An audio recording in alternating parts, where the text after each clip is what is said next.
सभी प्यारे भक्तों को राम राम। आज भगत माल में से कथा करेंगे माता देवकी, माता रोहिणी और माता यशोदा। माता देवकी। श्री देवकी जी कहती है कि प्रलय के अंत में जब आप इस संपूर्ण ब्रह्मांड को अपने में लीन कर लेते हैं तब संपूर्ण विश्व आपके उदर में समा जाता है। किसी को भी अवकाश की न्यूनता नहीं होती। वे ही आप मेरे गर्भ में आए हैं, यह लोगों के लिए एक आश्चर्य की बात है। इस पर भला कौन विश्वास करेगा। महाराज उग्रसेन के एक भाई थे, उनका नाम था देवक था। माँ भाग्यवती देवकी जी उन्हीं की पुत्री थी। कंस इनका भाई था। ये कंस से छोटी थी, अतः वह इन्हें बहुत प्यार करता था। इनका विवाह युद्धवंशी राजा श्री वसुदेव जी से हुआ। देवक जी ने अपनी पुत्री का विवाह बड़े ही उल्लास के साथ किया। बहुत सा दहेज वसुदेव जी को दिया गया और बड़ी धूमधाम से विवाह का समस्त कार्य संपन्न हुआ। कंस अपनी बहन के प्रति स्नेह प्रदर्शित करने के लिए विदाई के समय उसके रथ को सोम आंकने लगा। रथ में नवविवाहिता देवकी जी और वसुदेव जी बैठे थे। कंस घोड़ों को हाँक रहा था। इसी समय आकाशवाणी हुई, अरे ओ मूढ़ कंस, तू जिस बहन के रथ के इतनी प्रीति से हाँक रहा है, इसी का अष्टम गर्भ तुझे मारेगा। बस फिर क्या था। रंग में भंग पड़ गया, अमृत में विष मिल गया। हर्ष के स्थान पर उदासी छा गई। स्नेह का स्थान द्वेष ने ग्रहण कर लिया। क्रोध के आवेश में कंस रथ से कूद पड़ा। उसने तलवार निकाल ली और देवकी जी की चोटी पकड़कर वह बड़े क्रोध के साथ बोला, बस न रहेगा बांस और न बजेगी बांसुरी। विष के वृक्ष को बढ़ने ही क्यों दिया जाए कि फिर उसके फलों से मृत्यु की संभावना हो। बढ़ने के पहले वृक्ष को काट ही देना बुद्धिमानी है। मैं अभी इस देवकी का अंत किए देता हूँ। पास में बैठे हुए वसुदेव जी ने बड़े धैर्य के साथ उसे समझाया, ज्ञान की बातें बताई, धर्म सुझाया और अंत में विश्वास दिलाया कि इसके जितने भी पुत्र होंगे हमें सब तुम्हें दे जाया करेंगे। तुम इस अबला को, जो तुम्हारी छोटी बहन है, नवविवाहिता है, क्यों मारते हो। भगवान की प्रेरणा उसके मन में यह बात बैठ गई। उसने देवकी को छोड़ दिया, परंतु पीछे से वसुदेव जी के सहित देवकी को कारावास में बंद कर दिया गया। क्रमशः देवकी जी के गर्भ में 7 संतान हुई। अपने प्रतिज्ञा अनुसार वसुदेव जी ने उन्होंने कंस को सौंप दिया और उस दुष्ट ने सभी को मार डाला। अष्टम गर्भ में साक्षात श्री भगवान चतुर्भुज रूप प्रकट हुए। यह गर्भ देवकी के लिए हर्ष शोक विवर्धन हुआ। हर्ष तो इस बात का था कि साक्षात भगवान अवतरण हुए हैं। शोक कंस के अत्याचारों को लेकर, और जब भगवान अपनी प्रभा से 10 दिशाओं को जगमगाते हुए शंख चक्र गदा पद के साथ चतुर्भुज रूप में प्रकट हुए, तब देवकी माता ने उनकी बड़ी स्तुति की और प्रार्थना की कि प्रभु, मैं कंस से बहुत डरती हूँ, वह तुम्हें भी मार डालेगा, अतः उससे मेरी रक्षा करो और अपना यह अलौकिक रूप छिपा लो। लीला में भगवान ने कहा, यदि ऐसा ही है तो मुझे नंद जी के गोकुल में भेज दो। वहाँ यशोदा जी के गर्भ में मेरी माया उत्पन्न हुई है, उसे ले आओ। यह कहकर प्रभु साधारण शिशु हो गई। वसुदेव जी भगवान को नंद जी के यहीं पहुँचाए और वहाँ से कन्या ले आई। बालक उत्पन्न हुआ, यह सुनकर कंस आया और उसने उस शिशु कन्या को जो ही पत्थर पर पटका, तो ही वह साधारण कन्या आकाश में उड़कर अष्टभुजा के रूप में परिवर्तित हो गई। और भगवान ब्रज में ही बड़े हुए। देवकी माता अपने हृदय के टुकड़े को देखने के लिए तरसती रही। उनका मन उस श्याम सुंदर सलोनी मनमोहनी मूर्ति के लिए तरसता रहा। कंस को मारकर जब भगवान देवकी जी और वसुदेव जी के पास आए, तब भगवान ने अत्यंत स्नेह प्रदर्शित करते हुए कहा, आप लोग सदा मेरे लिए उत्कंठित रहे, किंतु मैं आप लोगों की कुछ भी सेवा शुश्रूषा नहीं कर सका। बाल्यकाल की क्रीड़ाएं करके बालक माता पिता को प्रमुदित करता है, मेरे द्वारा यह भी नहीं हो सका, अतः आप क्षमा करें। इस प्रकार भगवान ने मातर पितर भक्ति प्रदर्शित की। जब श्री मथुरापुरी छोड़कर भगवान द्वारिका पधारे, तब देवकी जी द्वारिका में ही भगवान के समीप रहती थी। वे उन्होंने अपना प्रिय पुत्र ही समझती थी। पुत्र स्नेह भी कैसा मधुमेह संबंध है, भगवता का उन्होंने स्मरण भी नहीं होता था। उनके लिए तो श्याम सुंदर बालक ही थे। उन्होंने अपने हाथ से खिलाती पिलाती भांति भांति की शिक्षा देती। मातृ स्नेह को व्यक्त करने के लिए भगवान भी देवकी जी की हर प्रकार से सेवा करते। जन्म के समय भगवान ने अपने चतुर्भुज रूप से जो माता को दर्शन दिया था उसे वे भूल गई। अब उन्होंने फिर अपना पुत्र ही मानने लगी। भगवान तो माता को असली ज्ञान कराना चाहते थे, अतः उनके मन में एक प्रेरणा की। माता ने जब सुना कि मेरे पुत्र रामकृष्ण ने गुरु दीक्षिणा में गुरु के मृतक पुत्र को ला दिया, तब उन्होंने भी प्रार्थना की कि मेरे भी कंस के द्वारा जो पुत्र मारे गए उन्होंने ला दो। माता की ऐसी प्रार्थना सुनकर भगवान वासुदेव बलराम देव जी के साथ पाताल लोक में गए और वहाँ से उन पुत्रों को ले आए। माता ने देखा वे तो अभी भी उसी अवस्था के हैं। माता अपने आप को भूल गई।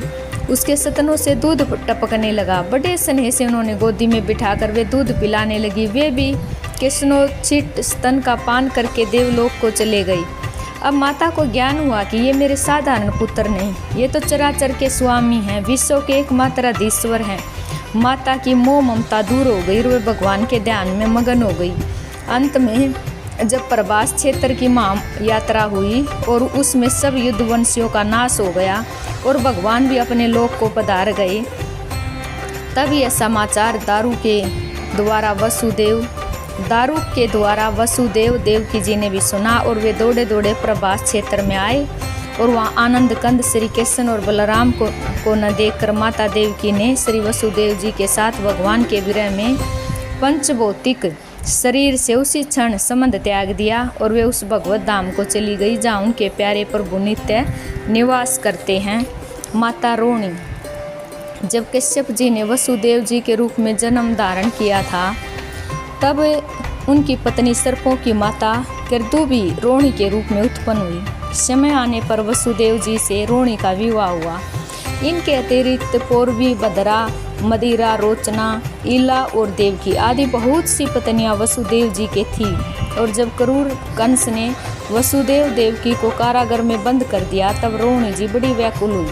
पर कंस से इनको पति सेवा के लिए कारागार में जाने की आज्ञा मिल गई। ये वहाँ जाया करती थी। इससे इनका दुख बहुत कुछ कम हो गया। वहीं जब देवकी जी 7वें गर्भ का प्रकाश हुआ, तब इन्हें भी साथ ही साथ गर्भ के लक्षण दिख पड़े। वसुदेव जी को चिंता हुई कि जैसे ये कंस देवकी के पुत्रों को मार दे रहा है, वैसे ही रोहिणी के पुत्रों को भी कहीं शंकावश न मार दे। इस वजह से उन्होंने रोहिणी को अपने भाई व्रजराज नंद के यहाँ गुप्त भाव से भेज दिया। जब रोहिणी जी नंदलय आई थी, तब उनके 3 मास का गर्भ था और व्रजपुर आने के 4 मास पश्चात योगमाया ने के गर्भ को भी अंतर ध्यान कर दिया तथा देवकी जी के 7वें गर्भ को वहाँ से आकर्षित करके रोहिणी जी में स्थापित कर दिया। इस प्रकार बलराम जी की जननी बनने का परम सौभाग्य रोहिणी जी को प्राप्त हुआ। योग माया द्वारा गर्भ स्थापना के 7 मास पश्चात सब मिलाकर 14 मास गर्भ धारण की लीला हो जाने पर रोहिणी जी ने श्रावणी पूर्णिमा के दिन श्री कृष्ण जन्म से 8 दिन पूर्व अनंत को प्रकट किया। अनंत रूप बलराम रोहिणी के गर्भ से अवतरित हुए। जिस दिन से रोहिणी नंदालय पधारी थी, उसी दिन से यशोदा एवं रोहिणी में इतना प्रेम हो गया कि मानो दोनों 2 देह और एक प्राण हो। रोहिणी को पाकर यशोदा के आनंद की सीमा न रही। उनके आनंद का एक यह भी कारण था कि रोहिणी अपने पातिव्रत्य के लिए विख्यात थी। अतः व्रजरानियाँ सोचने लगी, जब ऐसी सती के चरण घर में आ गई, तब मेरी गोद भी अवश्य भर जाएगी। हुआ भी यही। सती रोहिणी के पधारने पर यशोदा के अंक भी श्री कृष्ण चंद्र से विभूषित हो ही गया। व्रज रानी तो रोहिणी के गुणों को देख देख कर मुग्ध रहती। उन्होंने अपने घर का सारा भार रोहिणी जी के हाथों में सौंप रखा था। व्रज रानी के घर की मालकिन तो रोहिणी जी बन गई थी। अस्तु जब रोहिणी जी को पुत्र हुआ, तब नंदालय में सर्वत्र आनंद छा गया। अवश्य ही आनंद प्रकट नहीं हुआ तो यशोदा जी भर कर उत्सव भी न मना सकी, क्योंकि भाई वसुदेव का नंद जी को यह आदेश मिल चुका था कि रोहिणी के पुत्र जन्म की बात सर्वत्र गुप्त रखी जाए। व्रजराज ने गुप्त भाव से रोहिणी जी के पुत्र का जात कर्म पवित्र ब्राह्मणों के द्वारा कराया और दीक्षिणा में 1 लाख गाय दी। और रोहिणी जी से पहले ही नव दंपति के व्यवहार को देखकर उन पर न्यौछावर थी। और पुत्र होने के अवसर पर जब यह उदारता देखी, तब उनका रोम रोम कृतज्ञता से भर गया। उनके नेत्रों से आंसू बह चले। सुमदित चंद्रमा के समान तो उसका मुख था और रोम उनके नेत्रों से असुरधारा बह चली। साथ ही पुत्र की छवि देख देख कर वे आत्मविमर्शित भी होती जा रही थी। वह छवि ही तो थी ही ऐसी, सुमदित चंद्रमा के समान तो उनका मुख था, विद्युत रेखा जैसी नेत्रों की शोभा थी। उसके सिर पर नवजलधर कृष्ण केश थे, समस्त अंगों की आभा शारदीय शुभ मेघ के समान थी और वह बालक सूर्य के समान दुष्प्रदस्त तेजशाली था। ऐसे परम सुंदर बालक को रोहिणी ने जन्म दिया। बालक का ये इस तरह शोभा संपन्न होना सर्वथा उपयुक्त ही था, क्योंकि अस्थि मंजा मेद मांस निर्मित प्रकाश शिशु तो था नहीं, यह तो परम दिव्य बालक था।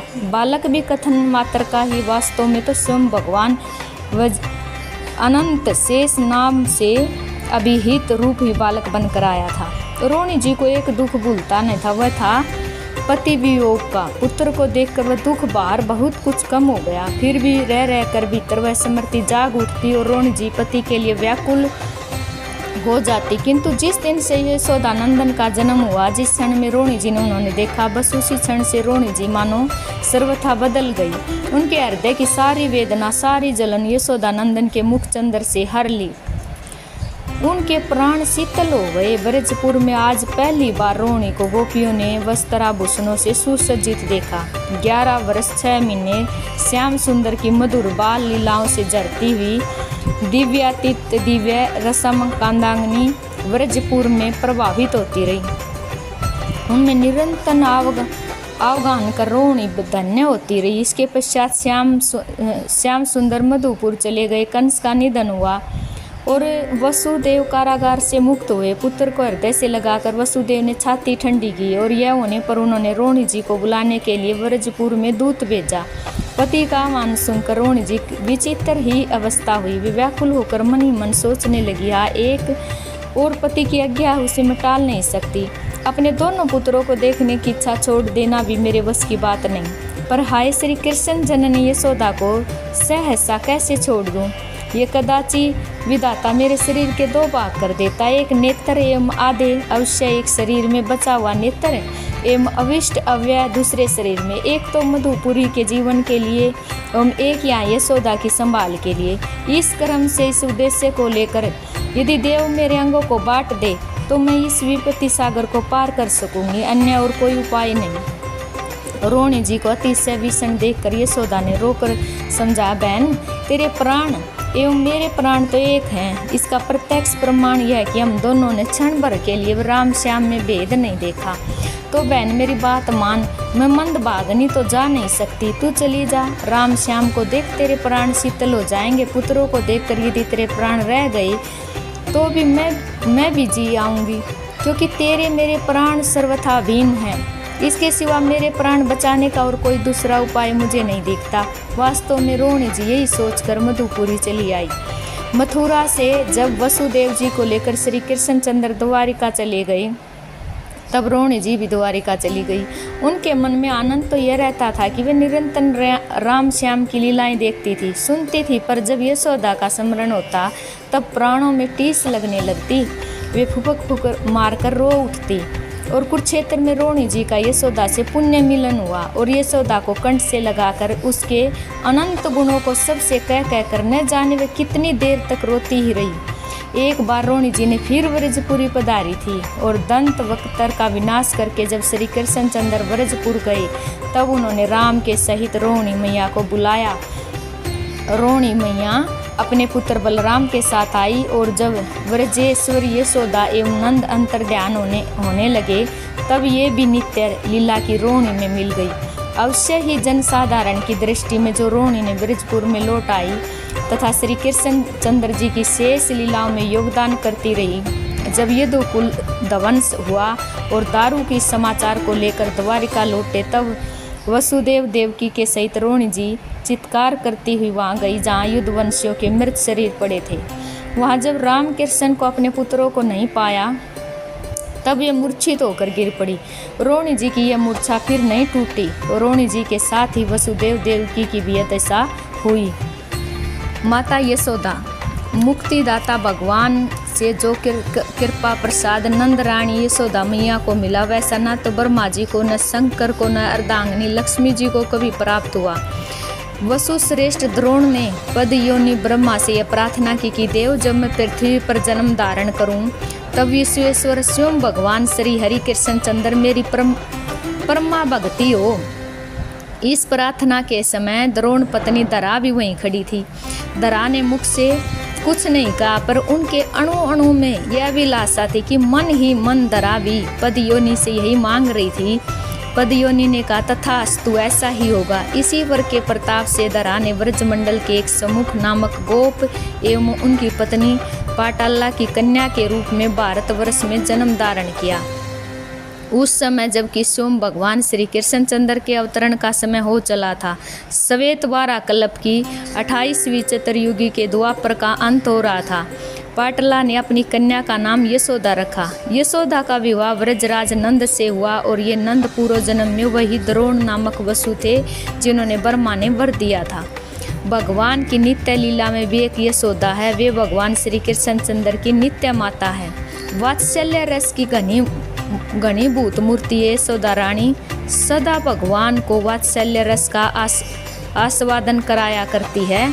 और जब भगवान के अवतरण का समय हुआ, तब इन चिदानंदमयी वात्सल्य रसमयी यशोदा का इन यशोदा पूर्व जन्म की दरा में ही आवेश हो गया।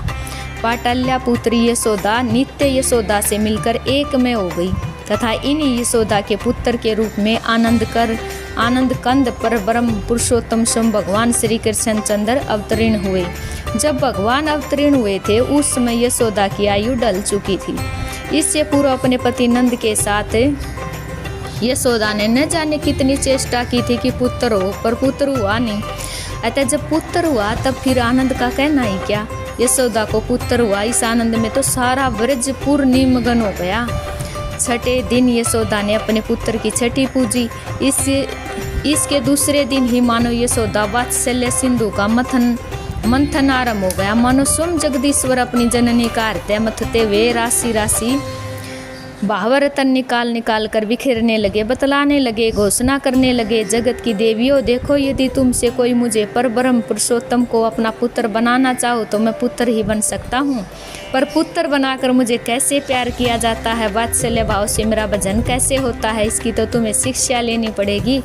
इसलिए इन सर्वथा अनमोल रत्नों को निकाल कर मैं जगत में छोड़ दे रहा हूँ। यही तुम्हारे आदर्श होंगे। इन्होंने प्रोकर अपने हृदय का हार बना लेना, हृदय आलोकित हो जाएगा। उस आलोक में आगे बढ़कर पुत्र रूप से मुझे पालोगी, अंत काल के लिए सुखी हो जाओगी। अस्तु। कंस प्रेरित पुतना यशोदानंदन को मारने आई। उसने अपने विषय पूरित सतन यशोदानंदन के श्री मुख में दे दिया, किंतु यशोदानंदन विषमयी दूध के साथ ही पुतना के प्राणों को भी पी गई। शरीर छोड़ते समय श्री कृष्णचंद्र को लेकर ही पुतना मधुपुरी की ओर दौड़ी। हाय, उसी क्षण यशोदा के प्राण भी मानो पुतना के पीछे दौड़ चले। यशोदा के प्राण तभी लौटे, तभी उनमें जीवन का संचार हुआ जब पुत्र को लाकर गोप सुंदरियों ने उनके वृक्ष तल पर रखा। यशोदा ने स्नेहवश उस समय परमात्मा श्री कृष्ण पर गो पूछ फिराकर उनकी मंगल कामना की। यशोदा नंदन बढ़ रहे थे और उसी क्रम से मैया का आनंद प्रति क्षण बढ़ रहा था। यशोदा मैया पुत्र को देख देख कर फूली नहीं समाती थी। कभी पालने पर पुत्र को सुलाकर आनंद में निमग्न होती रहती थी। इस प्रकार जननी का प्यार पाकर श्री कृष्णचंद्र तो आज 21 दिन के हो गए, पर जननी को ऐसा लगता था मानो कुछ देर पहले ही मैंने अपने पुत्र को यह सलोना मुख देखा है। आज वे अपने पुत्र को एक विशाल सकट के नीचे पलने पर सुला आई थी और इसी समय कंस प्रेरित उत्कच नामक दैत्य आया और उस गाड़ी में प्रविष्ट हो गया। सकट को यशोदानंदन पर गिराकर वह उनको पीस डालना चाहता था, पर इससे पूर्व यशोदानंदन ने अपने पैर से सकट को उल्ट दिया और सक्टासुर के शरण का अंत कर दिया। इधर जब जननी ने सकट पतन का भयंकर शब्द सुना, तब ये सोच बैठी कि मेरा लाल तो अब जीवित रहा नहीं। बस डाढ़ मार कर एक बार चित्कार कर उठी और फिर सर्वथा प्राण शून्य सी होकर गिर पड़ी। बड़ी कठिनता से गोप सुंदरिया उनकी मूर्छा तोड़ने में सफल हुई।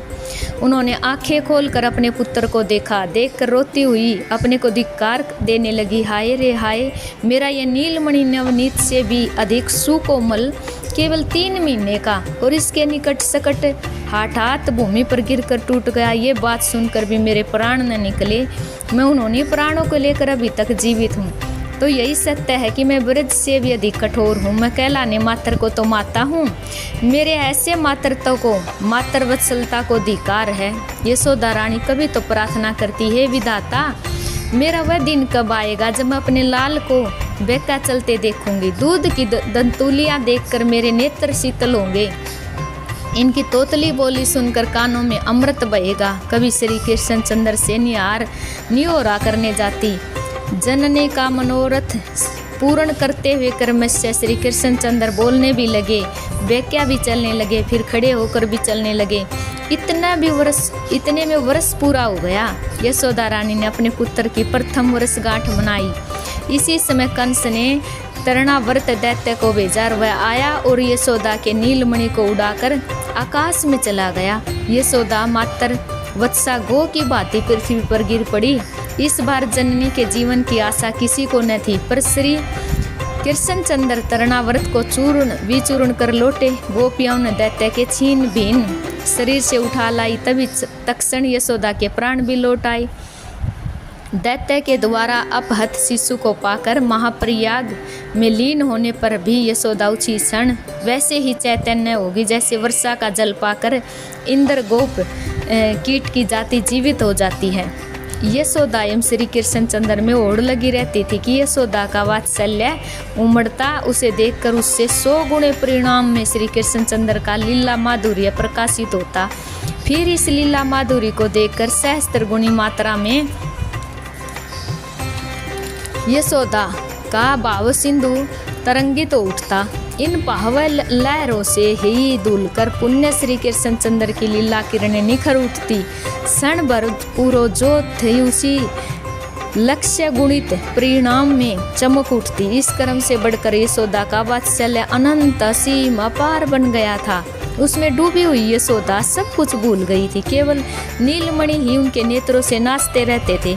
कब दिन हुआ, कब रात्रि आई, यशोदा का भी किसी के बताने पर ही भान होता था। उनको क्षण भर के लिए भी भाव समाधि से जगाने के लिए मानो यशोदा नंदन ने मृतिका का भक्षण की लीला की।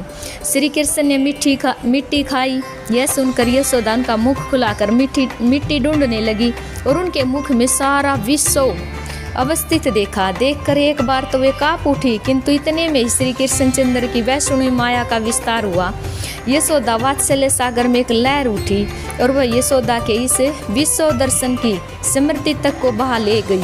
नीलमणि को गोद में लेकर यशोदा अपने प्यार से उन्होंने स्तनपान कराने लगी। यशोदा भूल ही रहती थी कि पर दिन तो पूरे होते ही थे। यशोदा के अनजान में ही उनके पुत्र की दूसरी वर्षगांठ भी आ पहुंची। फिर देखते देखते उनके नीलमणि 2 वर्ष और 2 महीने के हो गए। पर अब नीलमणि ऐसे इतने चंचल हो गए थे कि यशोदा को एक क्षण भी चैन नहीं। गोपियों के घर जाकर न जाने कितने दही के भांडे फोड़ आया करते थे। एक दिन मैया का वह दही भांड भी फोड़ दिया जो उनके कुल में वर्षों से सुरक्षित चला रहा था।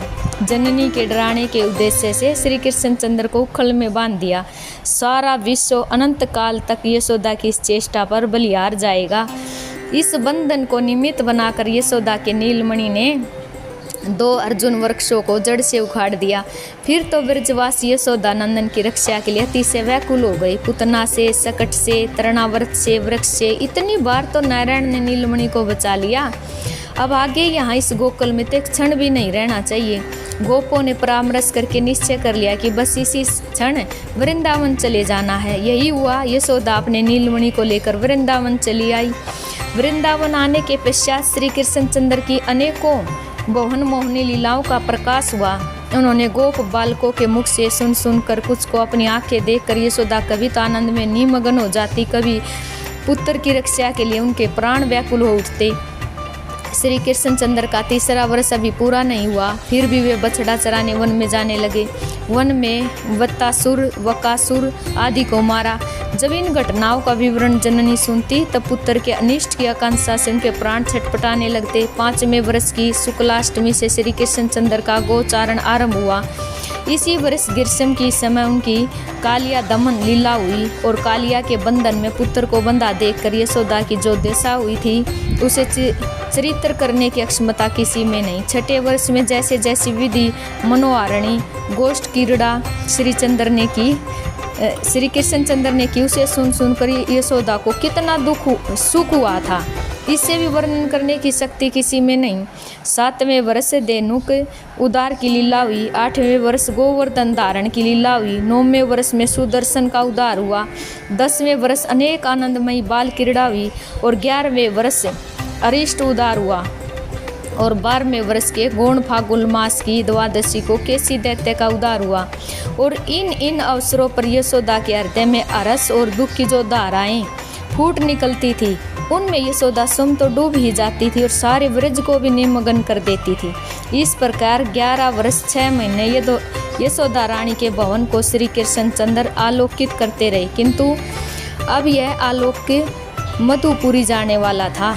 श्री कृष्णचंद्र को मधुपुरी ले जाने के लिए अकुर आ ही गए। वही फागुन द्वादशी की संध्या थी और अकुर ने आकर यशोदा के हृदय पर मानो अति क्रूर ब्रज गिरा दिया। सारी रात ब्रजेश्वर ब्रजरानी यशोदा को समझाते रहे, पर यशोदा किसी प्रकार भी सहमत नहीं हो रही थी। किसी हालत में पुत्र को कंस की रंगशाला देख कराने की अनुमति नहीं देती थी। आखिरकार योग माया ने माया का विस्तार किया। यशोदा भ्रांत हो गई। अनुमति तो उन्होंने फिर भी नहीं दी, पर अब तक जो विरोध कर रही थी न वह न करके आंसू डालने लगी। विदा होते समय यशोदा रानी की जो करुण दशा थी उसे देखकर कौन नहीं रो पड़ा। व्यग्र हुई यशोदा यात्रा के समय करने योग्य मंगल कार्य भी नहीं कर रही थी। इतनी भ्रांत चित हो गई कि अपने वात्सल्य के उपयुक्त पुत्र को कोई पाथेय राह खर्च तक नहीं दे रही है, देना भूल गई। श्री कृष्णचंद्र को हृदय से लगाकर निरंतर रो रही है। उनके अजशस्त्र असुर प्रवाह से भूमि पुलकित हो रही है। रथ श्री कृष्णचंद्र को लेकर चल पड़ा। रथ चक्रों के चिन्ह भूमि पर अंकित होने लगे, मानो धरारूपणी यशोदा के छिदे हुए हृदय को पृथ्वी देवी व्यक्त कर रही है। श्री कृष्णचंद्र के विरह में जननी यशोदा की क्या दशा हुई, इसे यथार्थ वर्णन करने की सामर्थ्य सरस्वती में भी नहीं है। यशोदा मैया वास्तव में विक्षिप्त हो गई और जहाँ श्री कृष्णचंद्र रथ पर बैठे थे वहाँ प्रतिदिन चली आती। उन्होंने दिखता अभी अभी मेरे नीलमणि को अकुर लिए जा रहे हैं। वे चित्कार कर उठती, अरे क्या व्रज में कोई नहीं जो मेरे जाते हुए नीलमणि को रोक ले, पकड़ ले। वह देखो रथ बढ़ा जा रहा है, मेरे प्राण लिए जा रहा है, मैं दौड़ नहीं पा रही हूँ, कोई दौड़ कर मेरे नीलमणि को पकड़ लो भैया। कभी जड़ चेतन पशु पक्षी मनुष्य जो कोई भी दृष्टि के सामने आ जाता उसी से वसुदेव पत्नी देवकी को अनेकों संदेश भेजती। किसी पथिक ने यशोदा का यह संदेश श्री कृष्णचंद्र से जाकर कह दिया। सांत्वना देने के लिए श्री कृष्णचंद्र ने उद्धव को भेजा। उद्धव आए पर जननी के आंसू पोंछ नहीं सके। यशोदा रानी का हृदय तो तब शीतल हुआ जब वे कुरुक्षेत्र में श्री कृष्णचंद्र से मिली। राम श्याम को हृदय से लगाकर गोद में बिठाकर उन्होंने नव जीवन पाया। कुरुक्षेत्र में जब यशोदा रानी लौटी तब उनकी जान में उनके नीलमणि उनके साथ ही वृंदावन लौट आए। यशोदा का उजड़ा हुआ संसार फिर से बस गया। श्री कृष्णचंद्र जी अपनी लीला समेटने वाले थे, इसलिए अपनी जननी यशोदा को भी पहले से भेज दिया। और जब भानुनंदनी गोलोक विहारिणी श्री राधा किशोरी को वे विदा करने लगे तब गोलोक के उसी दिव्याति दिव्य विमान पर जननी को बिठाया और राधा किशोरी के साथ ही यशोदा अंतर्ध्यान हो गई, गोलोक में पधार गई। सभी प्यारे भक्तों को राम राम जी।